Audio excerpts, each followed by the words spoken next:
Lonnie Martin, and I am in the meetings department here at NASA, and I will be your host today.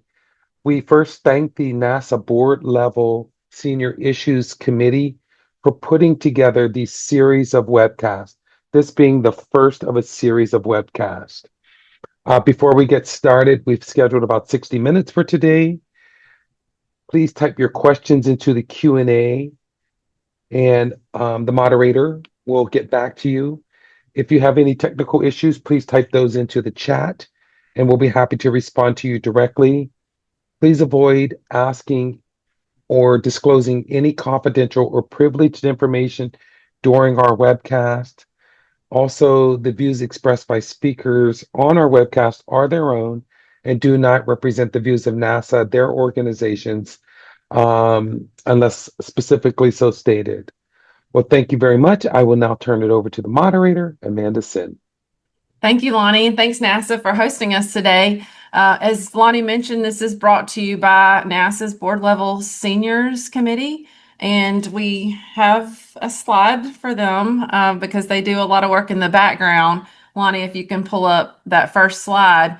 But it's the committee comprised of several across North America dedicated to highlighting and addressing seniors issues. And so this webinar is being brought to you by the committee, and as an advisory, we have an advisory group to the committee, the advisory council. We have a slide again with their information if we can bring that up in a minute. That includes members from our different stakeholders from all aspects of industry. So financial industry, academia, caregivers. We have representatives from government and other regulatory bodies, and they were just reappointed to 3-year terms. But if any of our attendees are interested in serving on the advisory council going forward, please let us know. There's information at the end of the program that where you can email us your interest.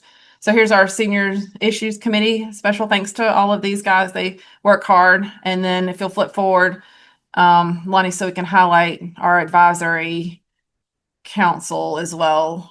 These are also on NASA's website if you're interested. So with that, let me introduce our panelists. You guys can come on screen.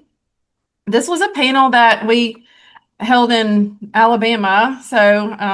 And I'm serving as the seniors chair this year, and I wanted to bring a little bit of Alabama to North America, but it was for an investment advisor, and he wanted to bring this group of panelists together for his clients. And I thought, man, wow, I'm on a panel with rock stars, and they kindly agreed to join me today so that we could share with the rest of the North America some of the discussions that we had that day. So thank y'all so much. And in the interest of time, I'm just going to jump right in. I have their bios here, but I'm going to read them because you guys need to know what heavy hitters we have here today. Dr. Katherine Cofer is a clinical psychologist licensed in Alabama and in Tennessee. She graduated from Wheaton College in 2016 with a doctoral degree in clinical psychology and a concentration in neuropsychology. She went on to complete her predoctoral internship training at the Central Alabama Veterans Healthcare System. Dr. Cofer's areas of expertise include cognitive evaluation of adults experiencing various mental health concerns, including dementias, ADHD, and other conditions impacting thinking abilities. This was honed during her training at the University of Chicago's neuropsychology department during graduate school. Each evaluation consists not only of a detailed interview, but also objective test measures, self-report evaluations, and a comprehensive feedback session to discuss results and recommendations. Again, Katherine, thank you so much for being here today. Pam Leonard has served older adults at the Kalat Jewish Family Services in a variety of roles for over 20 years. She is responsible for managing all of the Jewish Family Services, we'll call it CJFS, direct service programs, including senior solutions, counseling, cares, and transportation. Pam was also named, this is so cool, the Dementia Professional of the Year in 2019 by Alzheimer's Foundation of America, and in 2025 was inducted into the Respite for All Hall of Heart. Thank you, Pam, for being here with us today. And finally, Dr. Beverly Thorn is Professor Emerita of Psychology at the University of Alabama. Some folks would say roll tide on this call if we could hear them, but we have muted you, unfortunately, where she was on the faculty for 30 years, including serving as director of the Clinical Psychology PhD program for 15 years and department chair for 5. She is board certified in clinical health psychology by the American Board of Professional Psychology. Since retiring in 2016, she has remained actively involved in dissemination and implementation of CBT for chronic pain with low income, multiple disadvantaged populations. She also consults in healthcare settings to help train behavioral health providers to implement CBT for pain management. More recently, Dr. Thorn has been speaking and writing on the subjects of aging, dementia care, and end of life issues. And I know from visiting with her in the past that she lives what she talks about. She'll share her story with you about her husband. And she is also the author of many books, but one which our office has read, and not getting paid for this endorsement, but guys, before I lose my own mind, Navigating Life as a Dementia Caregiver is an excellent resource for those of you who are on this call, because if you're on this call, you're very interested in these topics. All right, well, let's get started. I'm Amanda Senn. I've served as director of the Alabama Securities Commission for almost 3 years, been here for nearly 18 years, and Alabama is a mandatory reporting state for suspected financial exploitation. The majority of the states in the United States do have reporting laws. And so, just to give you guys what context for what we see here at Alabama and in many of our sister jurisdictions, including Canada, Mexico, and the other states, for years, and since 2016 for us specifically, we have received thousands of reports of suspected financial exploitation from the industry. I know some of our members of the staff are on the call today in our elder exploitation unit. We've received so many reports that we have a dedicated unit now. Last year alone, we received over 600 reports. So we have been working these cases. Several of them, are just tragic situations. But in all of these, we see common threads. And in so many of our cases, our victims are very similarly situated, and our financial industry participants have become extremely skilled at recognizing frauds and reporting. And it's because of these reports that we've prevented millions of dollars from leaving the accounts of our seniors that would undoubtedly be lost to fraud. But working these cases presents its own challenge. And that's what it's our hope today, that this panel of experts can help you navigate these cases, navigate personal situations that involve you or loved ones, and plan for what may be the inevitable for many of us. If we're lucky enough to live long lives, we eventually may suffer some cognitive decline. I can't remember names like I used to, being at 45 versus 25. So in our office, we help educate folks on recognizing frauds. Many of our cases involve cyber criminals. Some of them do involve caregivers, loved ones, and our perpetrators. Cyber criminals, caregivers, and loved ones at times. But in some of them, and I have just an example here that'll kick us off, and we'll turn it over to someone else because I've been talking long enough. But in some of these cases, our victims, family members, and friends haven't recognized or are unable to recognize signs of cognitive decline. And so it's our financial community, our institutions that are bringing to light some of these issues. Here's just a verbatim example. This case came in from, it was Charles Schwab that reported large liquidations from our victim's account. It was found that our victim, age 68, was involved in a 3-year romance scam with a cyber criminal. Our victim had isolated herself from her family, who were trying to help her.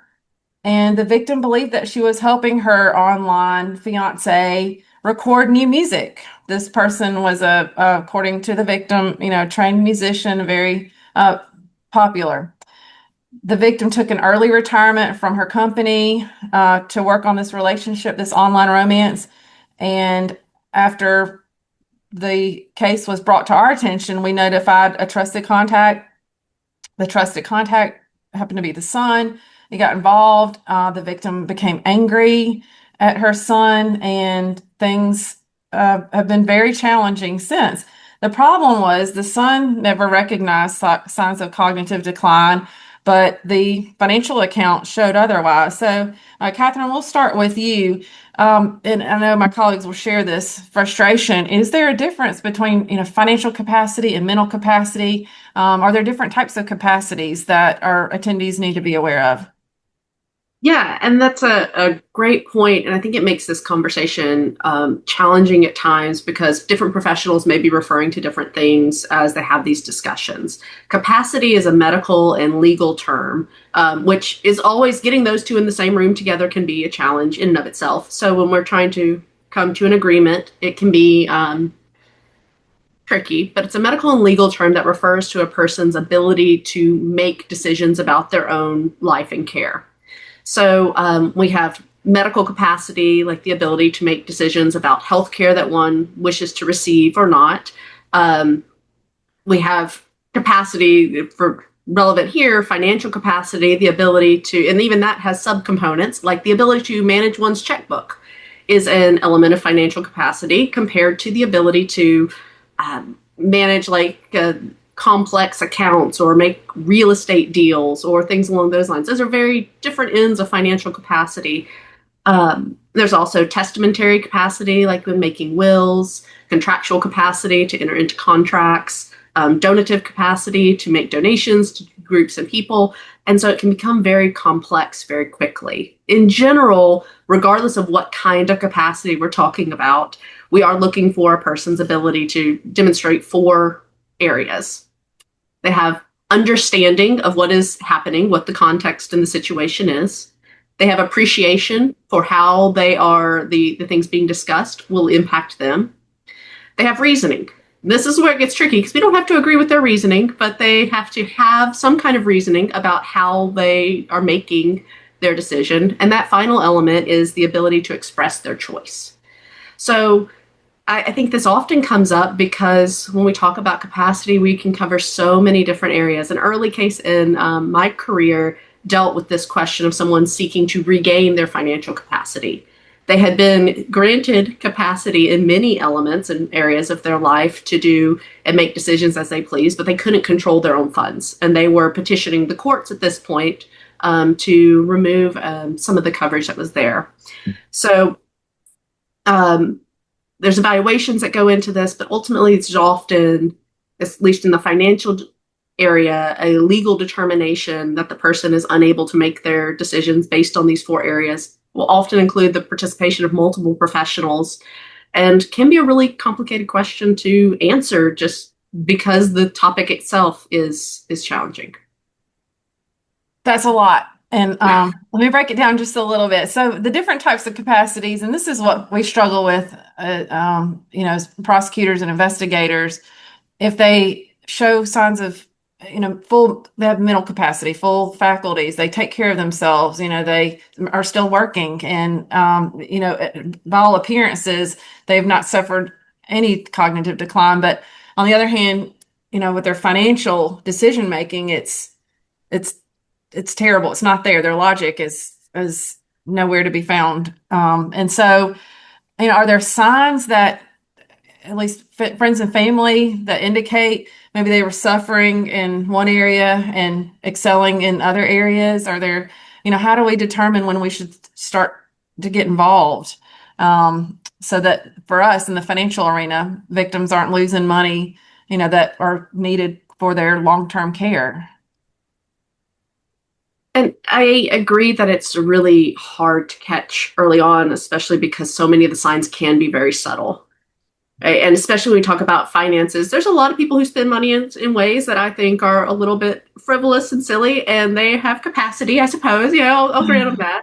Um, and so when we start looking for those early warning signs of cognitive decline, I hear so often from folks, especially family members, later on down the road, they're like, oh, now I see the signs, but it's hard to catch at the time because the early warning signs are very subtle, and can be explained by a lot of different causes. The person may say, I just didn't sleep well last night. They're a little confused, disoriented. I just didn't sleep well. I've been really stressed with work. Um, or sometimes folks are really good at, not intentionally, like they're not trying to necessarily hide this, but they may be very skilled and they can talk around things, or otherwise obscure some of the issues that they're seeing. Worked with folks who have been very high performing in their careers, and after retirement, friends and family finally prompt them to get tested, and we see significant deficits, but they were performing at the top of their career with supports in place. No one noticed that they were maybe missing words and had to talk around it, that they kept having that tip of the tongue situation, Oh, yeah. that they were running late to meetings. You mentioned that in our last panel, the signs, some of those subtle signs. You said tip of the tongue. Can you share with our viewers what you shared that day? Because we left thinking, oh my gosh, are we all suffering from cognitive decline? And maybe you can put some of us at ease. Yes. So I feel like I have a mission to say there's a narrative out there that everyone's going to have cognitive decline later in life. We're all going to have dementia and it's just hopeless and all that. I hear that all the time from folks. It's not great news, but it's also not terrible news. The National Institute on Aging says that of people over around in their later years, about a third of those folks will be diagnosed with dementia or cognitive decline. So, 1 out of 3 is not great odds, but it does mean that there's hope for us. It is common that folks get very worried about relatively normal symptoms. I see that a good bit doing some of these assessments where folks come in and they're very nervous that something's wrong, and it's normal day-to-day life things. So the tip of the tongue, when you can't think of that word that you've been trying to think of, we all experience that. That is normal. For folks with early signs of cognitive decline, that becomes more pronounced. It starts to show up more and more frequently with easier, simpler words, and it impacts their ability to communicate. Now, that may only be noticed by people who are talking to them very regularly early on. Similarly, we all sometimes are driving a little bit distracted, even if we shouldn't, and we look up and say, oh, how did I get here? Which exit do I need to take? Those kinds of things. For folks experiencing cognitive decline, again, that happens more frequently, more persistently, and in more familiar locations. So the common things that we do see early on are those kind of trouble finding the right words, maybe repeating a story and saying, oh, I thought I told that to so-and-so. And it's easy to understand how these can pass us by. But again, when we're under periods of stress, we aren't sleeping well, maybe we've been sick. For all of us, our brains might not be working at their maximum capacity, and it's normal to see that. The persistent and progressive nature of those changes is what we often want to be on the lookout for, as well as interfering with day-to-day activities. And like talking about financial capacity earlier, someone who's always been on top of their bills and suddenly is getting late notices in the mail, that would be kind of a red flag for something we might want to look at a little more closely.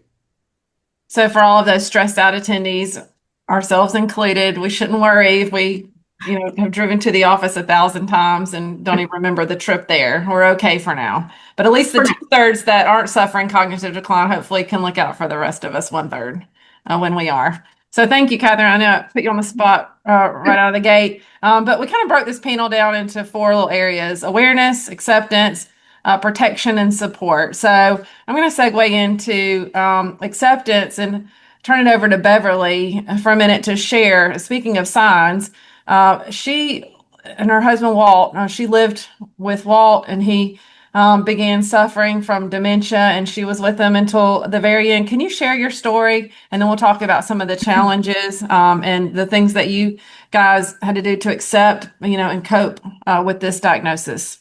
Sure. I just wanted to piggyback on two things that Catherine was saying, and one was changes. Changes is a very important component of this because, I might have always been completely scattered financially and never made financial decisions. And so if I'm not doing that now, it's not a change, but we would look for other changes perhaps. But somebody who has been on top of things, for example, my husband, who was the senior associate dean of the business school at Alabama and an environmental economist, was on top of all of this stuff, for him to start saying, I can't manage the checkbook when people actually did balance checkbooks and stuff. And he did, but then he was leaving it up to me. He was leaving it up to me to calculate the tip. This was an economist who couldn't multiply 10% or 20% or 25% to figure out what kind of tip to give. Those changes were a hallmark. And he noticed them before I did. He was really at the top of his game professionally, and he came home one night and said, there's something wrong with my brain. And I said, what is that? And he said, Alzheimer's. And I laughed at him because he was, doing greenhouse gas testimony in Washington, D.C., and teaching macroeconomics and being the senior associate dean of the business school. And he was on the top of his game, but he noticed something. And he was not the kind of person, to engage in denial. And I was the person that was engaging in denial, which I find in retrospect very interesting and very telling. So it was almost as if I felt like I needed to cover for him or to deny that there were changes happening. And I would go, you're coming down to be a normal person now. Just quit complaining. And so I had to really come to terms with my own discomfort with the possibility and then the probability that he had cognitive impairment. Beverly, how long did it take y'all to get to the point where we sought, a diagnosis? I mean, how long did this go on? Well, in 2004 is when he came home and said, there's something wrong with my brain. Now, there was nothing at all that anybody else could determine. Up to 2008, he retired because he wasn't having fun anymore, and he said he wasn't as efficient. And I think that mental efficiency is another sign. And he wasn't as mentally efficient. And he was pointing out, well, I didn't bring my coffee to the office that I made in the mug. And I thought, golly, I do that all the time. But he was looking at changes and he was looking at his mental efficiency. And in 2008, I dragged him to a neuropsychologist for testing, and he was very superior to superior in every category except for noun naming, and he was normal for that. And his response was, I knew there was something wrong. Well, come 2012, things started to look different. And we had him retested, and now he wasn't normal for his age. And then we went to a neurologist to get the screening for Alzheimer's disease. And a lumbar puncture, a spinal tap, confirmed Alzheimer's disease. So that was 2013 when he was diagnosed, and he lived until 2020. So he became very impaired 2018 to 2020.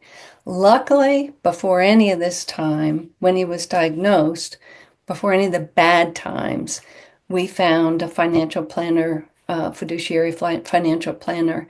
And my husband said to him, I don't need help now, but she's going to. And I don't need help now, but I'm going to because I have Alzheimer's disease. Now that's an unusual presentation, I know, but it's important for those of us who work with people or live with people to not to be dismissive and say, oh, it's okay. You're just getting a little older. To pay attention to what they're telling us and to respect it, and then get some professional input to see if objectively we have an issue. And that's what's so challenging. I know for our financial industry participants on this call today, I work, closely with our industry here. I know nationally, I mean, we just have a wonderful financial advisory community, but they struggle, our broker-dealer agent, when they have customers, longtime customers, and they start to begin to see these signs and, just starting the conversation, because in many of these cases, the financial professional is the first one to recognize that they're, suffering some decline, and maybe just financial capacity at first. But for you, Beverly, I mean, you guys lived together, obviously, so you're, close to Walt and you saw him day in and day out. But for those who are just, confronting these issues for the first time, how do you start that conversation?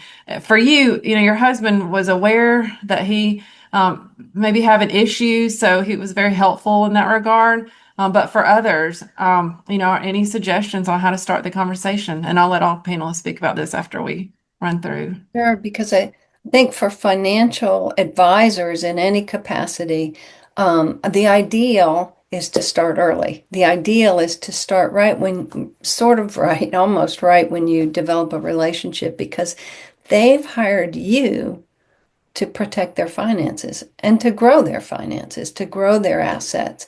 But they have hired you to do that. And so right out of the gate, I think it's really important to say, let's talk about all of this. Let's talk about your physical health, your mental health, and let's talk about making plans for death and possible disability before death. Nobody likes to talk about death. Not even physicians like to talk about death. Healthcare professionals don't like to talk about death.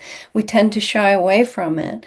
But as a financial planner, you really do need to bring that topic up, because it is going to happen. And unless they outlive you, they are going to die. And that is going to be part of the financial plan. So I like to start people in general. In general, we need to help you plan for sudden death, but also for gradual decline. 40% of us die from sudden death. 60% of us die after gradual decline. So it's a very common occurrence. But in both situations, a financial advisor needs to have his or her person or family prepared for either one of those. And then starting to get a little bit more specific. The what ifs. What if there's a sudden emergency? So, for example, somebody has a heart attack. What if there's long illness with gradual decline, like heart failure or dementia? You're finally bringing up that bad D word that people do not like to talk about. And have you had any end-of-life discussions with loved ones? That is atypical, but it is so important. And one of the things that I harp on in all my talks and in my book is that the more you can plan in advance, the more independence you retain, and the more likely you are to get your healthcare wishes and your end-of-life wishes met. So, have you completed any end-of-life paperwork? And I think we're going to have time to talk about this a little bit toward the end. But what are your wishes for medical treatment and care? Like, have you done a living will?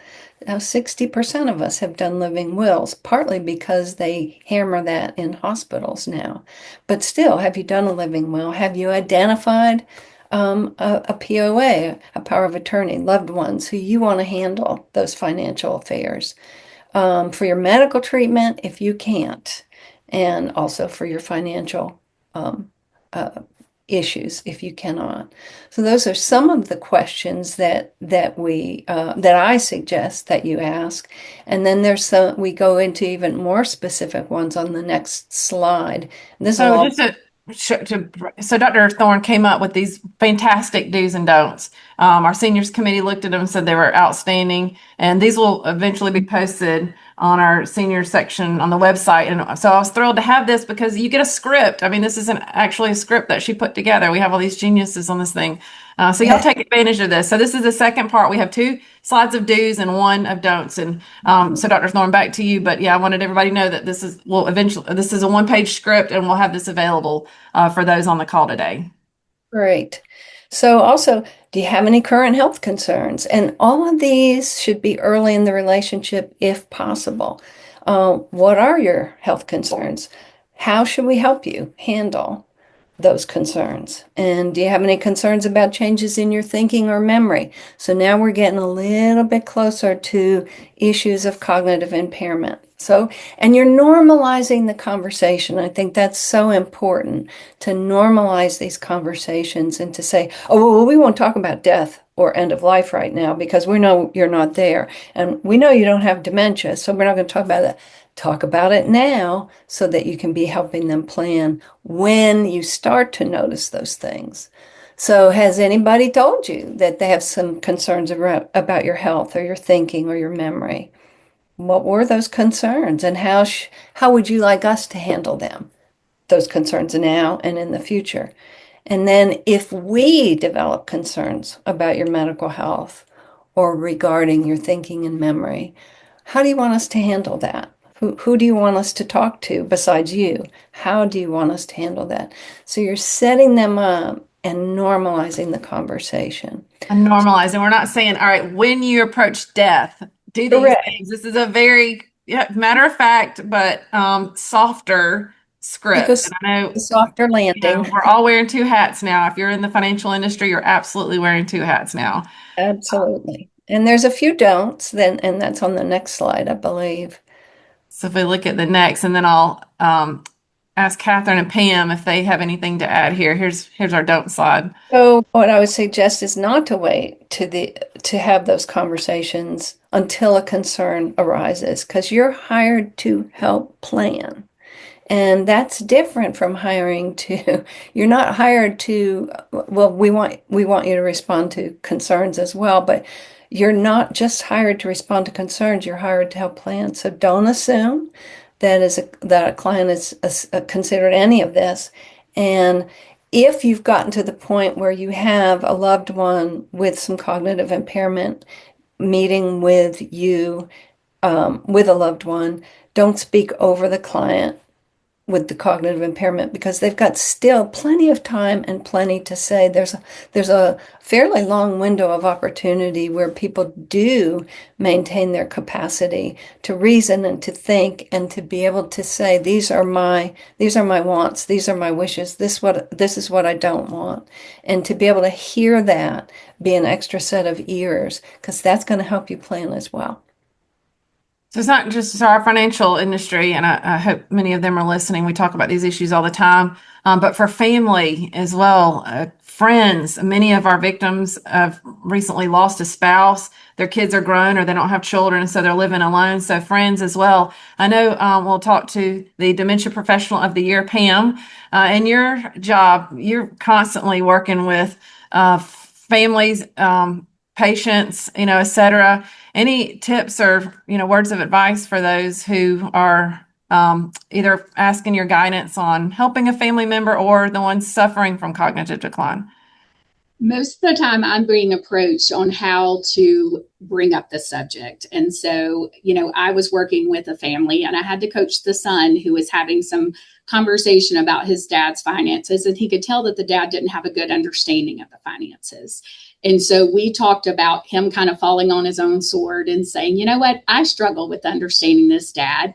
You've always been better at this than me. How about we go together to see the financial planner and they can explain it to both of us. And so that way Dad gets to keep his dignity and is open to having someone involved in the process because you've allowed him to, as Beverly talked about, stay involved and be a part of things. And I think of the flip side of that with the financial planner or banker is it could be beneficial to say to them, there's all these new rules and regulations. I find this really hard. I just met with my financial planner. I brought someone with me. Maybe you could bring someone next time that you trust to help us kind of make sure we've got this all in place. And as you can see, it's really about kind of presenting less about their deficits and more about things are challenging these days, and they are. There's so much technology and other things that come in play. So just helping them to realize in approaching their loved one that you're including them and making sure that they have the dignity that they need to proceed forward in making these choices. And I'll ask all of y'all, and Katherine, I hear from you as well.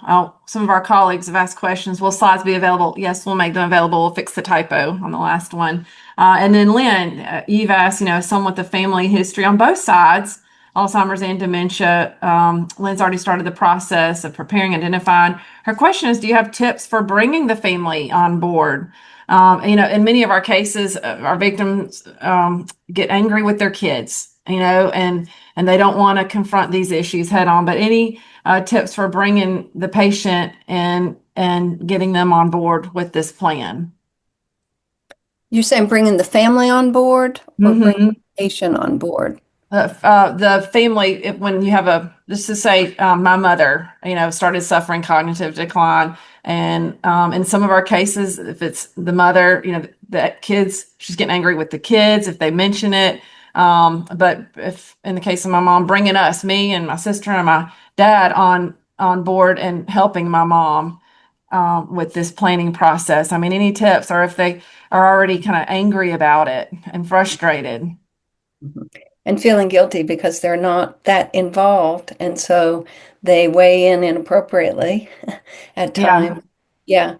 And I would be that person. I would be angry. I'm really angry. Okay, But well, you and I are going to have to talk later then. That's all right. I'll get my stuff. I'm going to start writing it out now. I mean, after our last panel, I had everything planned, so maybe I won't be so angry. But advice for those who are, are trying to help mom or dad, or bring them on board to start the conversation, to plan and prepare. And again, the earlier the better. We tend to wait until the last minute and go, oh golly, we weren't expecting this. They're only 85, and we weren't expecting this. We weren't planning for their end of life. We were assuming that they were going to live forever. And we have taboos, especially about talking about dementia and cognitive impairment.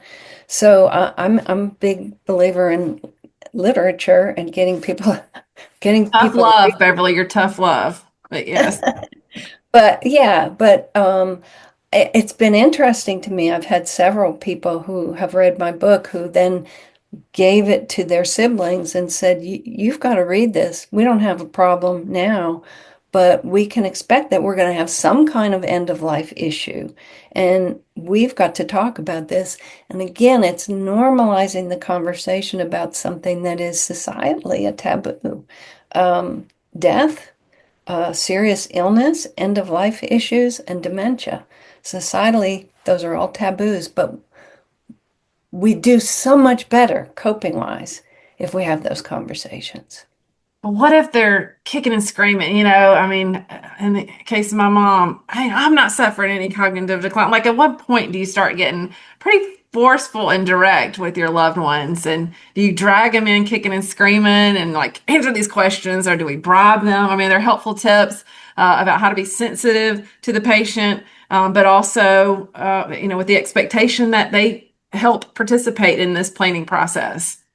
Or at what point do we just go on without them, through a conservatorship or a guardianship? That would be Katherine. Help us. Help me. Yeah, and I think it's going to vary a lot. And I always think of conservatorships or guardianships are often, you have to meet a pretty high barrier of evidence. You have to really demonstrate that this person cannot do these things, depending on which area we're talking about. Medical, given the urgency of situations, is probably the easiest to look at capacity, because they're going to say, can you make this decision right now to get this life-saving treatment or not? But when it's financial or some of the others, there's it takes a lot longer to get to those decisions. So ideally, we do want to work with people where they're at, and whether it's the patient or the family that's dealing with some denial, because I think we see it on both sides. Sometimes the family, you're fine, everything's fine, stop saying that. Sometimes the patient, I'm fine, I don't know what y'all are talking about, everything's good. But a lot of times and I think the looking at Dr. Thorn's great resource that she provided as well, this idea of being collaborative in this and having open questions. So a lot of times in mental health, when we're talking with people about difficult things, that's one of the things is, just being collaborative. Hey, all right, how do you see this going? What do you think the outcome is? Look, I'm looking at your bank account and here's where it's at and here's what the bills are. What's going on? And that non-judgmental, open attitude, it doesn't guarantee that you're going to bring the person around, but because unfortunately there's no magic words that get everyone to be cooperative. But when we come at it with that approach, a lot of times, regardless of what we're talking about, we see a better response from people when they don't feel as attacked. And again, I think that this does become really tough because I've worked with so many people whose family member is doing things that are putting them in harm's way, whether that's financially or otherwise, but they are deemed able to make their own decisions. And it's a really hard thing to watch someone you care about make some of those decisions as well and not have a lot of options to intervene. So a lot of times what it comes back to is having those caring conversations with someone, using a lot of the tips Dr. Thorn has mentioned, using that collaborative approach of like, hey, what's going to happen if this continues? And how can we help you figure out what are the problems you're facing? So instead of coming at it from like, here's all the things I see that's wrong. A lot of times that's how we come at things because we're concerned, we're worried. Mm-hmm. Saying, what are you dealing with? What's not working well for you? And bringing that back around to some of the options that may be able to support people. Again, of course, there's time and place for that. Conservatorship or other kind of legal remediations are appropriate and definitely are necessary. And we have that system in place, but it's not typically a swift system. And it can have a high barrier of evidence to demonstrate. And it should, if we're taking away someone's ability to make their own decisions. I'm glad that there's some protections in place, but occasionally we catch people in that middle ground that can be very trying. That's what we discussed before the panel started. In many of our cases, our victims refuse to acknowledge that they're being defrauded. These are clearly scammers and they're bleeding out money. I mean, large sums of money. And the victims are getting angry with their family in an effort to try and stop them. And so conservatorship sometimes is the absolute last resort for some of these, just to conserve those assets for their long-term care. I know just separately to soften these conversations, a friend of mine gave me a book after her mother passed, and it was a very pretty book. It was colorful, and it said like basically details of your life, which really she's given this to me so that I can write out where my bank accounts are, any online accounts that I need to close when I die. I ride a road bike, and so I could go any moment. But it was a pretty book with a nice cover. And so maybe through, pretty literature or workshops, we can get people on board and do it in a softer, happier way without having like what I'm sure I would do at home is, Mom, fill out this right now. We need to know, she's like, oh my God, what is wrong with you? So there's a right way to do it and a wrong way to do it. And so I appreciate those. I hope we answered some of these questions. Robin, I appreciate your comment. Thank you. I know, love this issue too. That's why I was thrilled that we had this panel in Birmingham, Alabama, and I could bring it to you guys today. But yeah, sometimes there's no family, and no close friends. And so trusted contacts is something that we encourage our industry to get, certainly on the broker-dealer side, investment advisors, and then some of our banks have been collecting trusted contact information, but sometimes you don't have that. And so it's our financial professional that's having these conversations. And so yeah, always a challenge. But so we've talked about awareness, acceptance, which has been hard. Let's talk for a minute about protection, which we've mentioned some, and the certain types of documents that people should pay attention to more closely, some more closely than others. And then we'll wrap it up with support and response.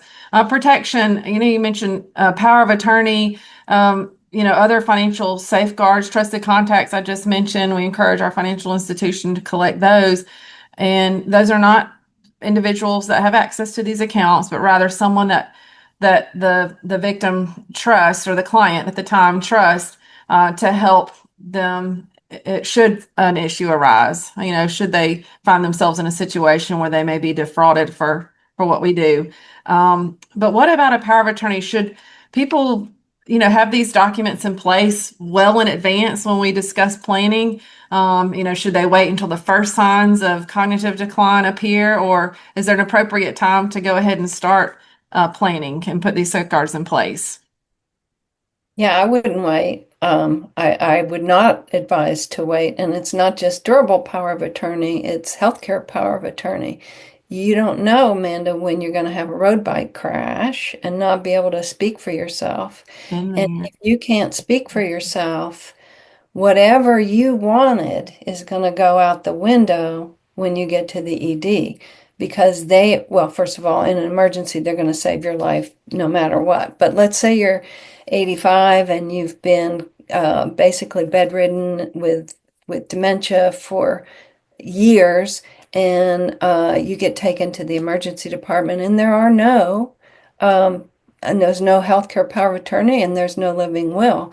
You're going to be kept alive, and that's not necessarily what you wanted. So it's never too early to start that process, and I focus on healthcare power of attorney more than durable power of attorney, but I think both are hugely important. Probably durable more important for the financial world, but both are hugely important.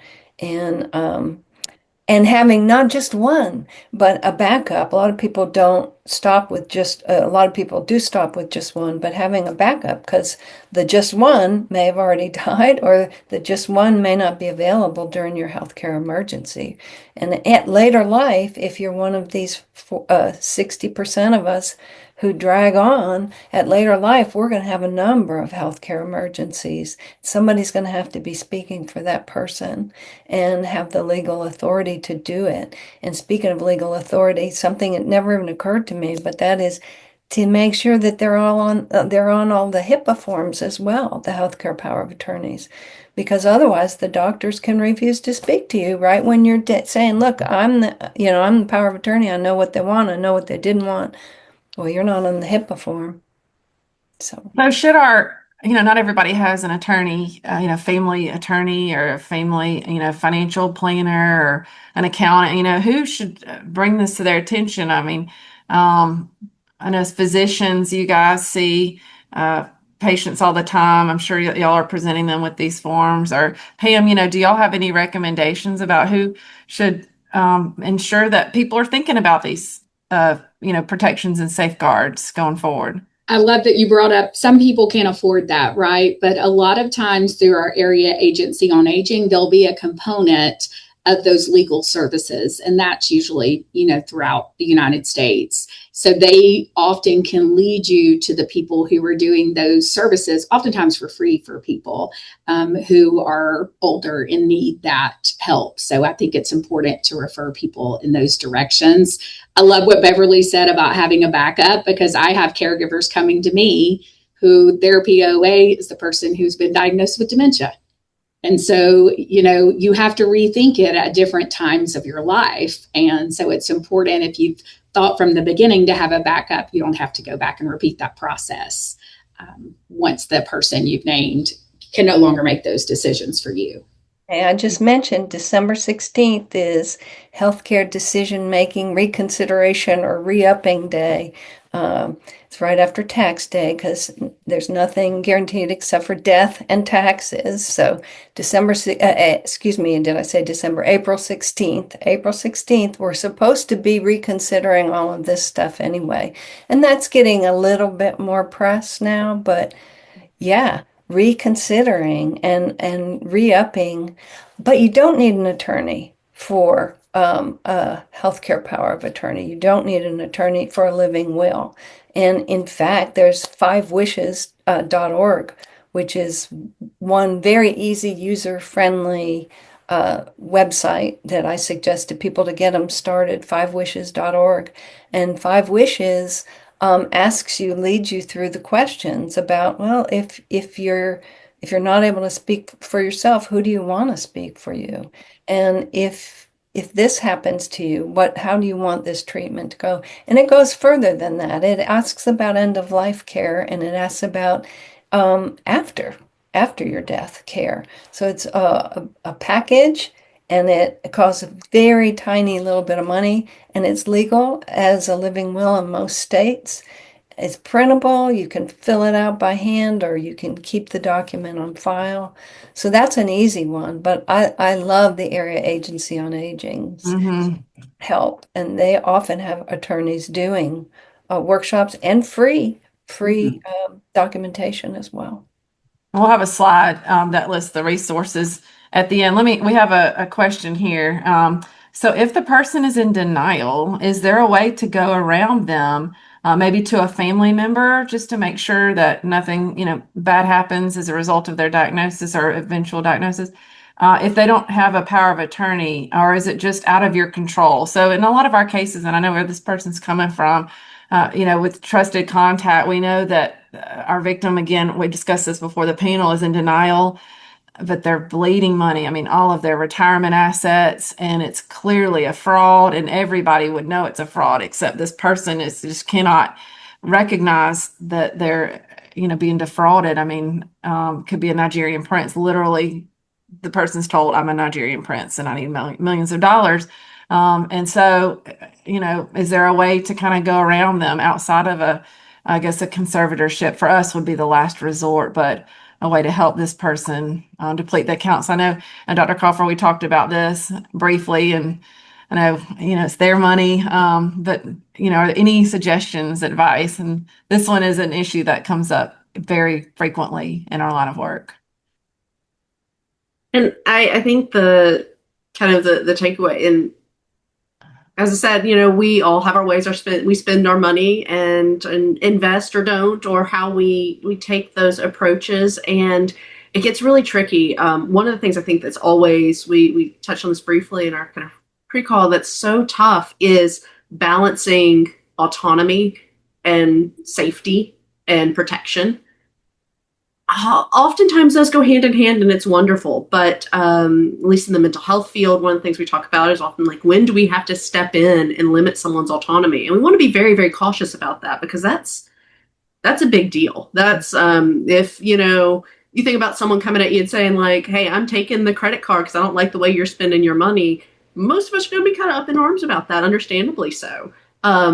And when we're dealing with cognitive decline or other conditions that can affect cognition, people may not have the wherewithal to recognize some of those signs. They may not be able to participate as fully in those conversations. This is where preparation is helpful. Of course, there are reporting agencies for abuse, financial abuse, as y'all well know, for older adults that can step in, intervene, and prompt evaluations and things for folks to make sure they're able to manage their own care. But again, there is a fairly high bar to limit someone's ability to act on their own. And it's a lot of times, if there aren't these existing structures in place, if there's no power of attorney, but someone is deemed to not have the capacity, there may be a court appointed guardian or conservator over that would be able to. But if there's not come to that point, we're kind of left a lot of times with trying to communicate with the person and work with them, gather support around them. Maybe it is making a report to some of these typically state agencies, and the reporting requirements and process is going to vary state by state, and sometimes even county by county, on how we go about that. But in the meantime, kind of working with the person and just having those conversations, trying to address what you can in ways that are acceptable to them. We do see some anxiety and paranoia that can come up for some folks with cognitive decline. And if you're asking for their money, it's understandable that they might have that reaction. So it can really get messy very quickly. And occasionally there is the situation we do everything we can to protect them, but also there are limits to what and how we can intervene. And sometimes we'll send out, we're thankful to have 3 victim service officers that are critical to our operations in elder exploitation. And we'll send, they'll go out to the home of the client victim, and or an agent may accompany them, DHR sometimes, but we'll show them the bank records, the financial statements of their account being completely depleted, and show that the money was sent overseas. And, cryptocurrency right now is being used almost exclusively in so many of our exploitation cases. And we'll show them how the money's traced out overseas and pulled out, so sometimes really just being confronted with the cold hard truth can be helpful. But is it out of your control if it's their money?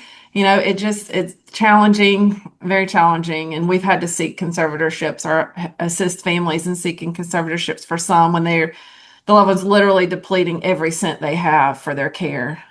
So So yeah, guys, I know that's a challenging issue, and maybe we can have a more focused webinar just on that, and we can go through fact scenarios and different cases. I'll mention that Deanne says there was only one named POA with her mom, and she 100% agrees with having alternates and backup. So thank y'all for that. We're winding down, so I wanted to be sure, and there's a slide too. What's your name? Lonnie. Just kidding. I'm suffering that cognitive decline. That lists our resources. We also have powers of attorney. He pulled that slide up earlier, but NASA's developed 2 resources for industry and how to have the conversation regarding POA. And then for everyone, just information about having, here it is, basics that all investors should know and consider. And then for our industry, why discussing can be important. And so those are resources. And finally, support. And I know, Pam, you guys provide, resources and information about different programs and communities. You've developed a list here of certain resources. Do you want to run through a few of those and talk about how they can be helpful and that they're available to everyone on this call? Yes, and I saw that Beverly shared her website as well, which is very important because she has resources that are connected. But the Alzheimer's Association has a lot of information about dementia in general. And they also have a 24-hour, 7-day-a-week helpline, which can be beneficial to someone who's maybe in the crux of dealing with difficult behaviors or needing direction on what to do next. It's nice that they're always approachable.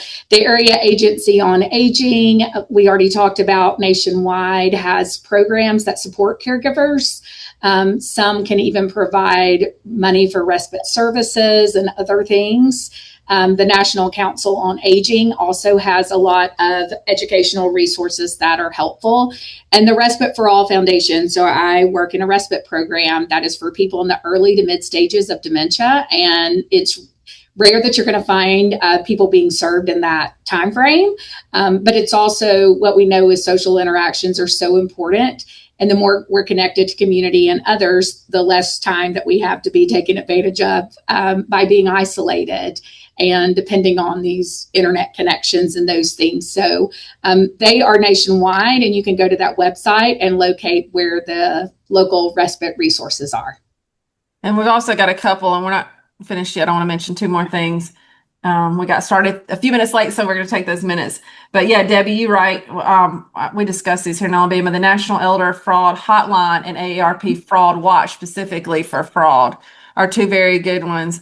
And someone, Arnold, asked, if a person is experiencing cognitive decline and has been scammed several times, some of the things that we recommend if you're a victim of fraud or potential victim of fraud is account holds, credit freezes.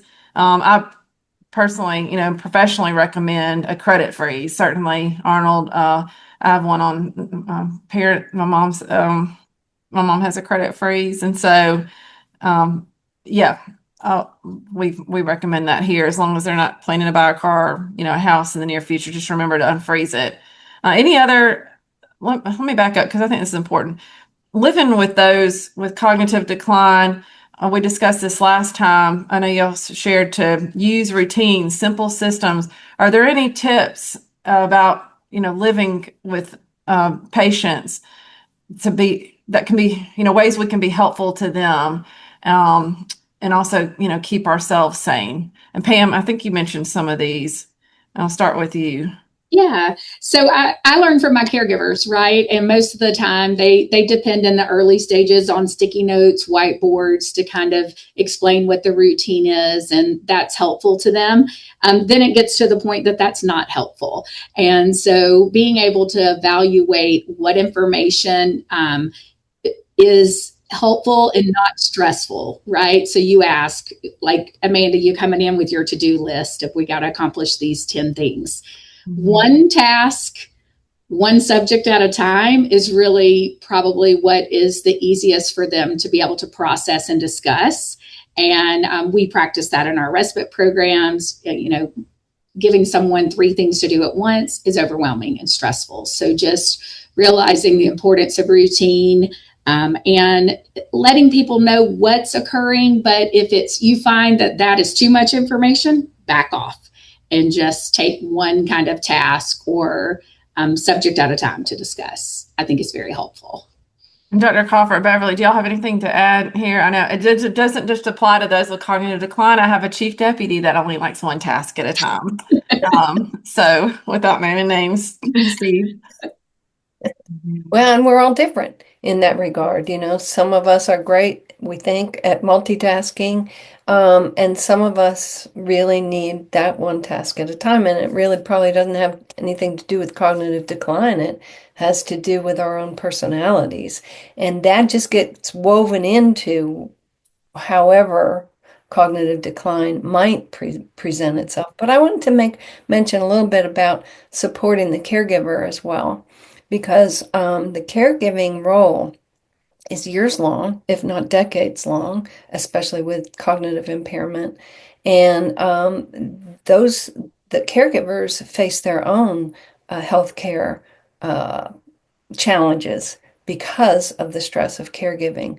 So it's not just focusing on the person with cognitive impairment that I think is important, but also to have some focus on the caregiver as well and what their needs might be. And, Respite for All programs are great because they also give the caregiver respite. And they give the person with cognitive impairment something to do and a nutritious meal and fun and cognitive stimulation. And they give the person who is the primary caregiver some respite. Very important coping strategy. Yeah, thank you. That's huge. We have caregiver groups here in our area in Alabama, and they're well attended because they have their own support system. And I've not been there yet, but my grandparents are very close, lived into their late 90s, and so it was a constant. It's a full-time job, and for many I know kids have retired just to take care of their parents. So thank you for mentioning that. I know we recommend stay socially, mentally, physically active, and so I covered the really high points. We don't have enough time to talk about some of these issues in more depth, but does anybody have any last final thoughts? We've included, the panelists have kindly agreed to share their email addresses. This is huge. So I know they provide services in this area as their full-time job. If you want to reach out to them. I did have one comment. I just want to hit this one very quickly. Anonymous attendee. Yes, I agree. We are seeing constantly encountering scenarios where we have exhausted all of our resources under our rules pertaining to reporting. The client is hostile, refuses to name trusted contacts. They refuse to engage family, friends, and they show no other indications of diminished capacity other than what we've discussed already 3 times. Engaging in fraud. They continue to be victimized in fraud scams that are clearly fraud and the scams, outright scams of the most preposterous kind. I mean, we recognize that. This person asked any recommendations, and we encounter this situation, several a month, and we have one in particular right now where we have brought the kids in.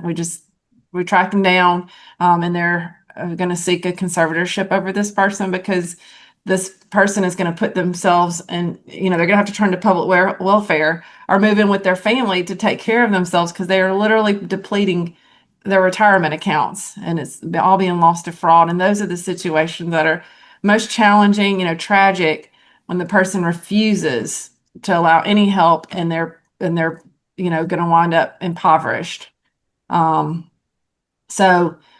So yeah, these are tough. We're seeing it too. And maybe, again, we can have another webinar. We drill down just on those issues. But I'm meeting with the probate judges next month. I can't wait to get in front of our Alabama probate judges to talk with them about this very issue. To me, there's got to be some sort of limited, conservatorship, maybe a temporary conservatorship just to help to keep from sending this person to the poorhouse. So maybe we'll get probate judges together to talk about these issues.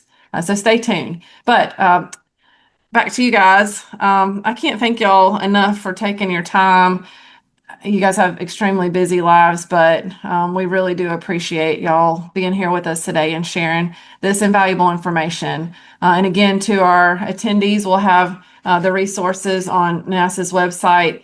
I don't know, Lonnie, if we can share the slide deck with these attendees, or we could post it to our seniors site. So why don't we plan on doing that? So everyone, if you'll check back later today, hopefully we'll have all the resources posted. And again, you have email addresses for everyone. Lonnie, if you want to put that up last, and I think maybe he has a plug for a symposium coming up. So thanks again so much, panelists, and you guys attendees. Hopefully y'all have like 20 takeaways here, but don't try to recite them out only one at a time. We don't want to overkill our brains here.